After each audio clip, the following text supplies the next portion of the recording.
How's it going? So my name's Tom. I run a production company called Ritual Video. I make music videos for bands and I make horror shorts and features. So I just finished editing my first feature. It's called Fox Hollow.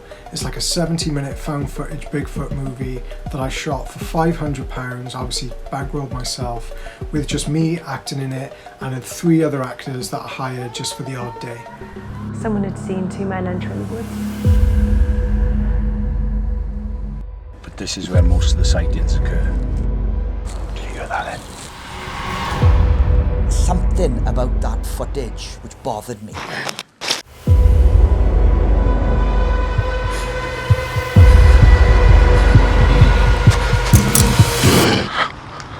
Shouldn't have come here.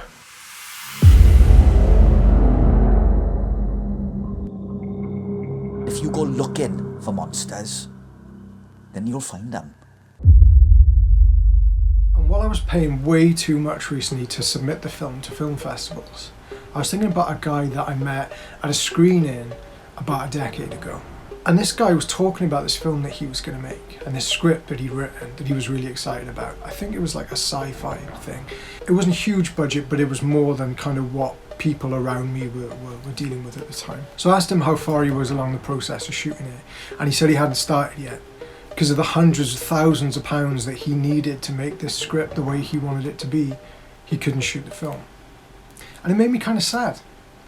I felt like challenging him at the time actually and being like, well, why can't you just rewrite it to make a more low budget version, rewrite it to make something shootable and go and make your film? Because to me there's nothing worse than having this dream of making something and never being able to fulfill it. But obviously I didn't challenge him, I didn't say anything, but it's always kind of stuck with me that I didn't want that to happen to me. So with that in mind, and I hope that that guy has made his film now, I hope he's done it and it's out there and he's really happy with it. But just in case he hasn't, so we don't end up like that guy with dreams that die on the vine, trying to be perfect, instead of being released into the world imperfectly, here are 5 things that you can do to shoot a feature this year. So the first thing is just to make a list of everything that you have access to, ideally for free, but all the things that you know you can get. So this idea comes from Rebel Without a Crew.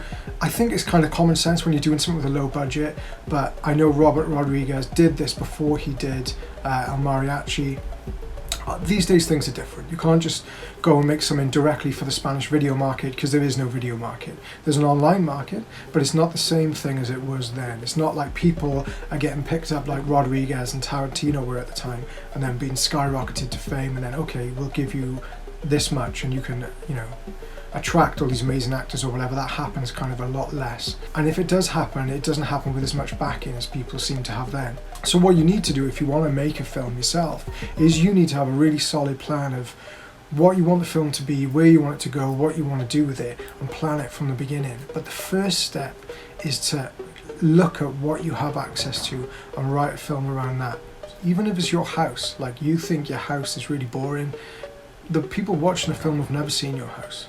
They've never seen your neighbourhood where you live. They've never seen the boring leisure centre that you grew up visiting every weekend, the local shop you go to. Like, they haven't seen these places. And if you can light them or put them on screen in an interesting way, people are going to be excited by them. You don't need to just go to the woods and shoot an entire film in the woods, which is exactly what I just did with my first feature, by the way. I shot some talking head interviews and I shot in the woods because it's free and I didn't need a permit to do it. But you don't have to do that. You can still make an ambitious film. You just have to do it within limitations. So you don't end up dreaming so big. You create something so huge that you can't actually get it shot and finished. So once you have that list and you know what you want your film to be about, look at the style of it. That's the one thing that doesn't cost you any money as a director. Your style, your trademark style. The tone of your film is really, really important. How do you want it to feel? How do you want it to sound? How do you want it to look? How do you want it to be lit? Like, really work on establishing the world of your film visually, with the sound, with how the music's going to play, with how it's going to be acted, everything, before you start redrafting that first idea. And by the way, when you do your first story beats, make them as big as you want. Don't crush yourself too much then. Just write it the way you want to write it. If you want crazy stuff to happen, write it and then figure out how to do it later.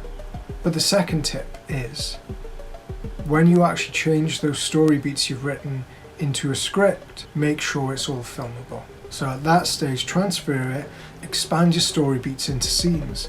But while you're doing that, perhaps that scene with a sci-fi space battle above Earth needs to go. Can you do it through sound, through listening to it? Can you do it through an interior of a spaceship you can build and then rock? Try and find ways around this stuff so you can actually make it, and you can make it filmable. If you do write a big sci-fi epic, do what they did with Man-Borg, lean into the low budgetness of the film. Make it cheesy, make it 80s, make it look like a canon film, or a knock-off Italian Exterminators of the Year 2000 sci-fi thing from the 80s, you know, make it look cheesy if it's meant to be cheesy. It worked perfectly for them. So step 2, when you're rewriting and you're putting it together to actually be able to shoot your feature, make sure it's actually makeable. Think about each scene and how you're going to shoot that and how it's going to work within the context of everything else, because it might be that when you pare back your ideas and strip things down, the simpler solution to actually making the film might make it better. Because if you do something simple really well, it's kind of better than doing 25 things poorly and then ended up with kind of a jumbled film that you go, oh, I overreached, this doesn't make sense. Number 3 is set a budget. So I know from personal experience, when I get excited about a film, I start buying props. I start buying things I think I'm going to need for it. If my idea changes between now and then, I've just wasted a whole bunch of money. So set a budget before you start buying things, stick to your budget, and set a goal for when you want things to happen. So give yourself enough time. Give yourself a month to write it, a month to prep it and schedule it with the actors and everything. Maybe, I don't know, it depends how big your film is, but maybe like 2 weeks of shoot days, and then give yourself 3 or 4 months to edit it. Hopefully that could take you, like from now it's May, that could take you to the end of the year, and by the end of the year you could have made a feature. Whether it's good or not, whether it comes out or not, you would have made a feature film, you know, which is something that a lot of people don't do. And the chances are, if you're watching this channel, you're probably into filmmaking. So I'm telling you now, as somebody who has worked shitty jobs his entire life, struggled with mental health his entire life, I've gone out and made a feature and I feel great about it. Now I've done the first one, it's getting easier for me to like write things that big, produce things that big, schedule it, edit it, shoot it. It does get easier the more you do it. It seems like a big unattainable thing, but once you just bite the bullet and do it, it's not as bad as you think, it's not as hard as you think. Just break it all down. So break that script down into how it's going to be shot, break down your timeline into months, and make sure you stick to your budget. Number 4 is a more personal one, but I hope that it helps other people, because I have learned it kind of the last 5 years through making my own stuff. Schedule your shoot days in the way you want to shoot. If you go and work on a film set, a lot of the days tend to be at least 8 hours, more likely about 12 hours. You are going at an incredibly slow pace. You're waiting for a lot of people with a really large crew. If that doesn't work for you as a filmmaker, have a really small crew. So when I shoot my stuff, I don't like long days. I don't like large groups of people. So I tend to try and shoot by myself as much as I can. If I need a few other people there, I will have them there. But I'll schedule that shoot day to be 4 hours. And in those 4 hours, I'll know I can get everything I need, because I know how easy things are to shoot based on what I've shot before and the rate that I work at. If you like to work slow, give yourself 8-10 hour days, but make sure everybody knows that you're going to be working at a slower rate and you're going to be taking it easy. You're going to work, but you're going to be doing it calm and easy, you know? If you're a really fast, furious, let's get out there and conquer the world filmmaker, schedule yourself like a 5-6 hour shoot day with a really small crew and just go out and run and gun for those 4 or 5 hours and then come home exhausted, have a rest day, do it again. Like, you don't need to shoot in blocks either. Like, a lot of people are shooting in blocks because that's how bigger films are made. If you are not paying actors to travel from far and they're not staying in hotels, you don't have to put them up or anything. If you're doing stuff at a low budget or no budget level with your friends as actors or whatever, you don't need to schedule these really strict blocks of filming. Do what people used to do and shoot on weekends around jobs, you know, like shoot when you have time, shoot when the weather matches what you need it to be, shoot when it's quiet and you don't have anything going on. Like, just have it be a process that you can do in a way that you want to do it. And the other thing that I learned from doing my feature is, if you edit as you shoot, you have so much more control over rewriting and tweaking things as you go in. So you might go and do a shoot day, you cut all that stuff together, and then you go, okay, I need X, Y, and Z. Add that to your shot list for the next shoot day and do the pickups as you're going. And also, I used to look at doing pickups as a failure on my part as a director. My shot list wasn't coherent enough or cohesive enough. I missed something in my coverage.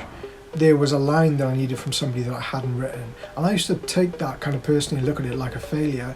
Now I just look at pickups as a part of the process. And I think with my music videos as well, directing for bands, I look at their feedback as part of the process rather than, oh, I failed, therefore I have these notes or I have these pickups that I need to do. And the fifth and last tip for making your first feature, or just going out and getting something done, is not to worry too much about perfection. There are going to be things that you're going to want to improve for next time. I think if you're going out and doing any kind of creative endeavour and you're coming home going, wow, I nailed it, this is the best thing ever, there's something wrong there. The whole thing about art and being creative and making things is constantly improving, constantly learning, being humble about what you're doing and going, okay, here's what I'll do differently for next time. So once you finish your first feature, put it out there. Put it out there for free. Put it into film festivals if you have the budget to do that. Send it to friends. Try and get it distributed. Do as much as you can with your film so you feel good about what you've done. But don't let it defeat you if it doesn't come out the way that you think it should be. Or you go, oh, this is my, on the way in, you're thinking, oh, this is my calling card as a filmmaker. This will be my big break, or this will be my thing that I put out where people go, this is what this guy does. If it doesn't end up being that, if it just ends up being a really difficult experience that you've gone through and come out the other end of, just take it as that and go, okay, next time, I might need a year break before there's a next time, but next time I try and make a film, here's what I'm going to do differently. And keep paring filmmaking down until it becomes a really personal process that works for you. And you can do it in a way that fits in with your life, whatever your lifestyle is. You're not supposed to be sacrificing every other part of your life in order to be a filmmaker. You don't need to have no money and no family and live on your own and be up editing and chain smoking and drinking coffee. You can have a normal life with people that you love and people you care about, hang out with your friends and still do this really all-encompassing, really demanding hobby, which is essentially what filmmaking is. It's difficult. There's a lot of work to do it, but if you go out and do a feature, it will get easier. My feature took me 2 years to make. I shot most of it and I actually had to wait until autumn again to be able to continue shooting because I thought naively that I could shoot the entire thing in like 2 months. I had actually first planned, because it was in the woods, I had planned to go camping for 4 or 5 days, shoot the entire film day and night with no breaks and just come home with a feature. That didn't work out as a plan. Thankfully I abandoned that plan.